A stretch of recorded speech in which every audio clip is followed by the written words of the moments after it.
Hello students, Dr. Wang is here recording. In this video clip, I'm going to teach you what is weighted average cost of capital and how to estimate based on different data sources. So weighted average basically means you are combining different components and then assign weights according to their proportion in the total. And then what is the cost of capital? If you are running a business, you're gonna need money, right? You're gonna need money to buy assets to pay your employees, and that is called a capital. When you raise capital or collect money, you could collect it from some investors, you could collect it from a bank. So if you collect from a bank, that's called a bank loan, and then you have to pay back the bank with a certain interest, let's say 10% each year. And this 10% interest you pay to the bank is your cost of capital. In particular, is the cost of debt, and the debt is one type of capital. You may also get money from investors. Let's say you will have an equity investor, okay, who have a share of your business, and you're gonna pay them a 20%, okay, 20% of your total profit. All right, and this would be a cost of equity. All right, so if you want to combine the cost of debt and cost of equity, let's say you have a $100 in debt and the equity is $400. All right, then the total capital you have here is how much? Is 100 plus 400, that's 500. So this 100 would be a 20% of your total capital, and this $400 would be 80% of your total capital. And then you will need to use this 10% cost of debt times, okay, so this will be a 10% cost of debt times the 20%, the weight of debt, plus 20% for cost of equity times 80% weight of equity. And also you need to know that the cost of a debt is a before tax term. You have to use 1 minus tax rate, let's say 34% for the tax rate to get the after tax term. So this will be your cost of capital overall, which combines the debt and equity components. The WACC here takes the format like this. So you have a common stock for a company, you have a preferred stock for a company, you also have a debt component. And as I said earlier, the cost of debt is before tax, so you need to multiply 1 minus tax rate to get the after tax term. The W's here stand for the weights, and all the W's will add up to 100%. And the R's are returns to the investors. If it is a return to investors, okay, if it's return to investors, then that also means it is a cost of capital, okay, because you need to pay investor 10% or 20% to get the capital from them. So at the company standpoint, it is a cost of capital. All right, so here's the exercise I want you guys to do. Right here, you're going to calculate the WACC based on book value and also value. All right, so what you have here is the debt being issued in the stock market, in the debt market, and the preferred and common stock issued at the stock market. So here are the market prices, and here are the units of insurance. You also have the book value, which is coming from the financial statements. So you have the total debt, you have a preferred equity, you have a common equity. These are all on a balance sheet. And here's additional data for debt. Instead of using bank loan, the company is issuing corporate bond for debt financing. And also there's a preferred stock, there's a common stock. All right, so you're gonna compute the WACC based on book value as well as market value. So what you need to do here first is to know the book value weight. Okay, so book value weight. The book value weight is calculated first by getting the sum of the total capital. So you need to get the total first, okay, take the sum of all. So together, these three components of capital have $1.41 million. And then you're gonna calculate the percentage of each. So 360,000 divided by the total. I'm going to use F4 to log this denominator. Okay, F4 is a hotkey to log. I have done this many times before. Okay, so that's 25.5, and then I drag it down, As you can see, these are my weights, okay, in percentage. If you get the sum, okay, if I get the sum, then it is 100%. Okay, you see this is a sum of 3, that's 100%. I get the sum by tracking this formula. All right, you can also get a market value weight because you're going to calculate the WCC based on that. The thing is, you do not have market value directly provided to you. You have to calculate market value. Okay, the market value here is the price, okay, the market price for the security times number of issuance. So you have 400 debt issued, each at $904. So you get the product of the two. So this would be your market value for debt. And then I'm going to drag it all the way down. All right.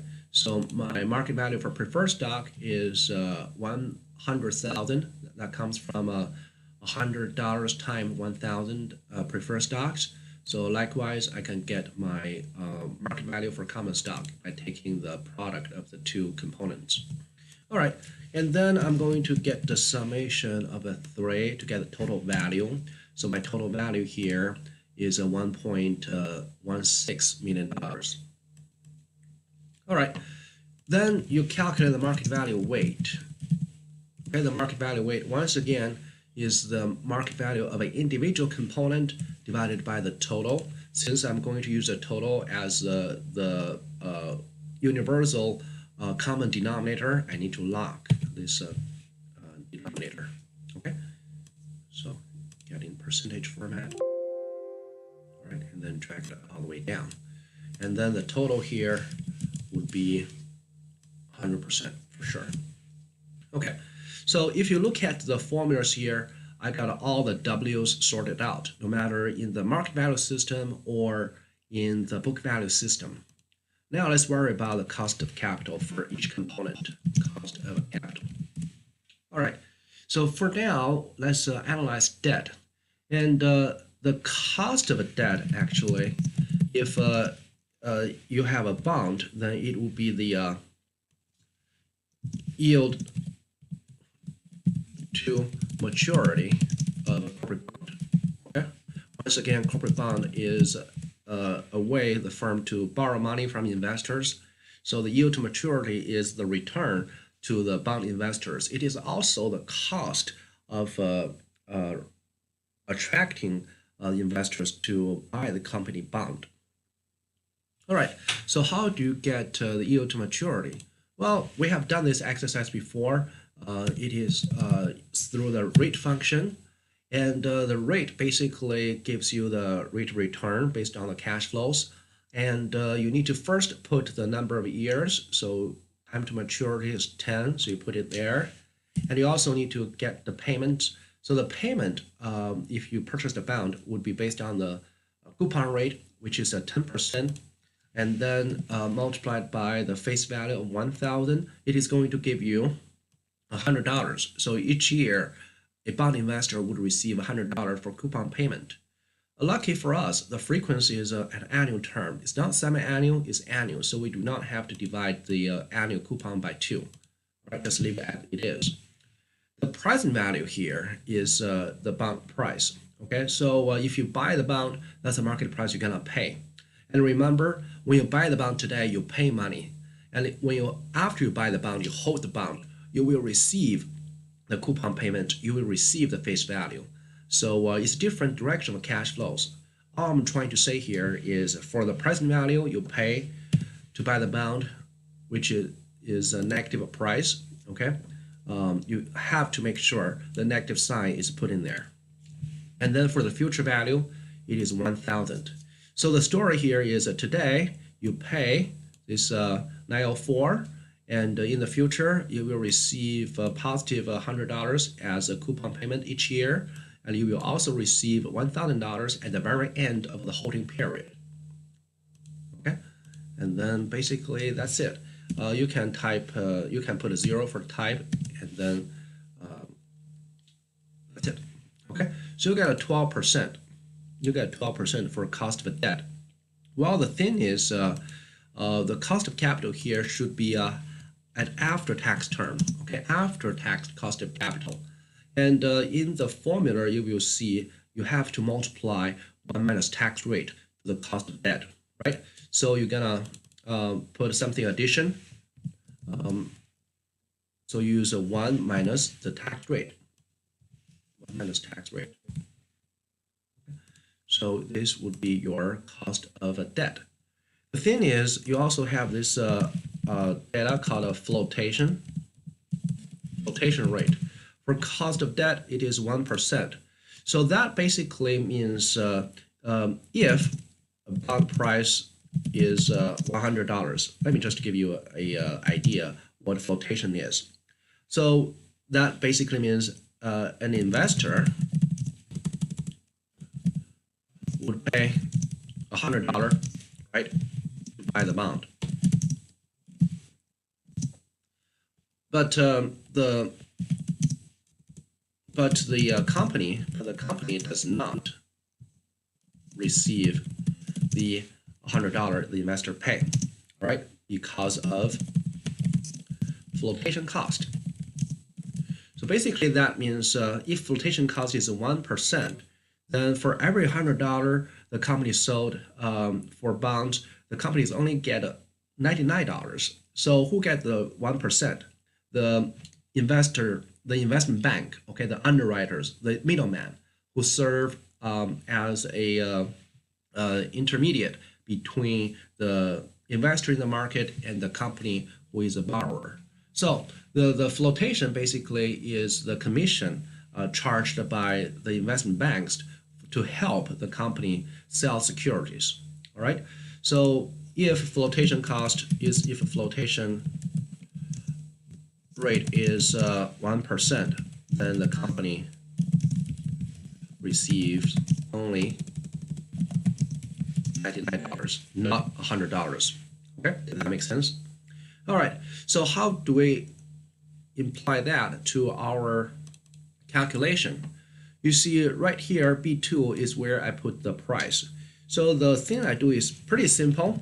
So for a company, it's not receiving 100% of this $904. The company is receiving 99%, or 1 minus that 1% of the $904. So that's 99% of it. So just a touch at 1 minus flotation cost rate, okay, to the price the bond is selling for.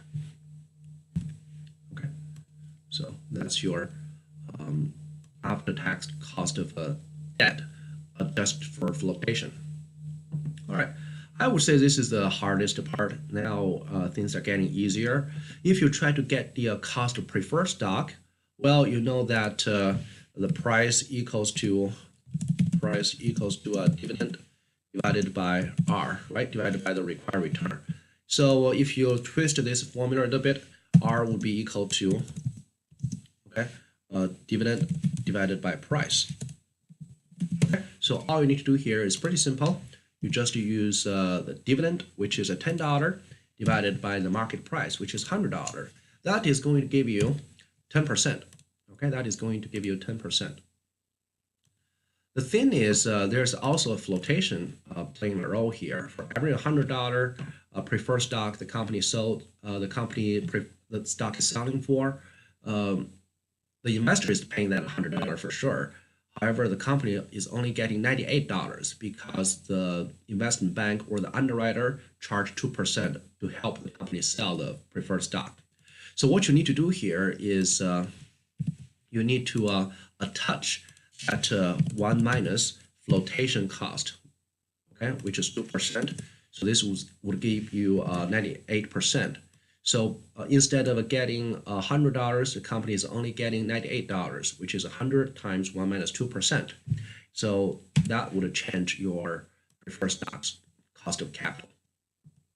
All right, and for common stock, the data you have here is a dividend 0 and a growth rate, and of course you're going to incorporate the flotation.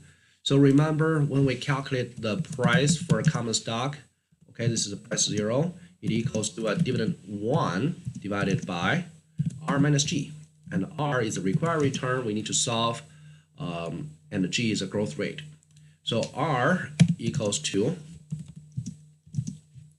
price 0, dividend 1 divided by price 0, and then you need to add G at the end. So what you do here is you're gonna use a dividend 1. All right. The thing is, the data you have here is dividend 0, so you have to calculate dividend 1 first. So it's dividend 0 times 1 plus 5% growth rate of a dividend.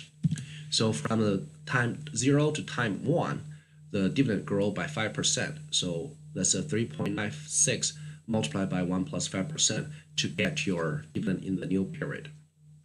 All right, and then you have to divide this stock price, which is $70. And remember, the company is not getting 100% full amount of $70. Instead, the company is only getting 1 minus the flotation part of it. Okay, the flotation part of it. So make sure these are in circles. And I think I made a mistake here. It's a growth rate, which is in G9, H9, not H10. So growth rate is using this 6%. Okay, so E1 is D0 times 1 plus the 6%, and this 5% is your common stocks flotation cost. All right, and then you're gonna add the growth rate at the end.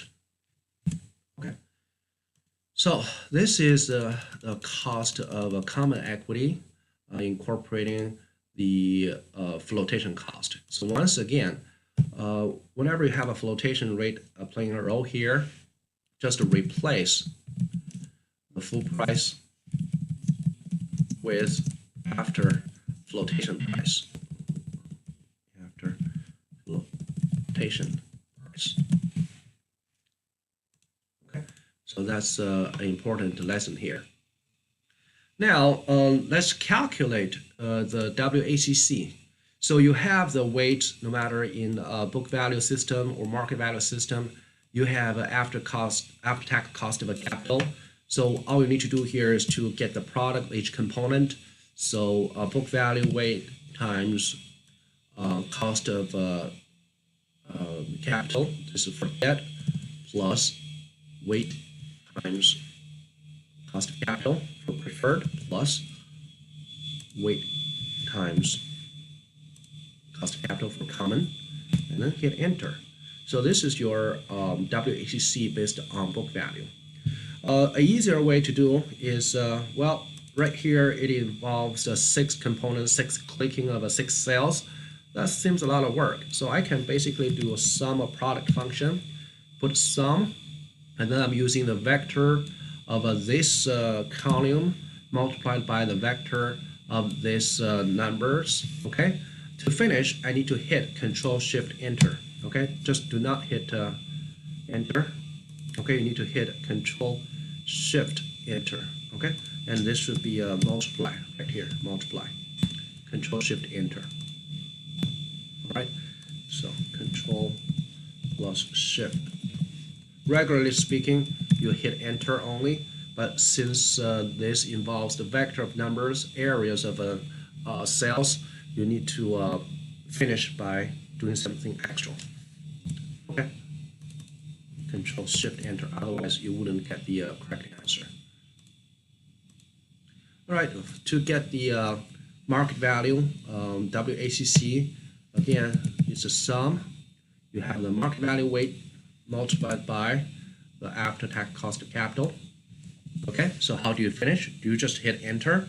No, you're gonna hit this Control Shift Enter.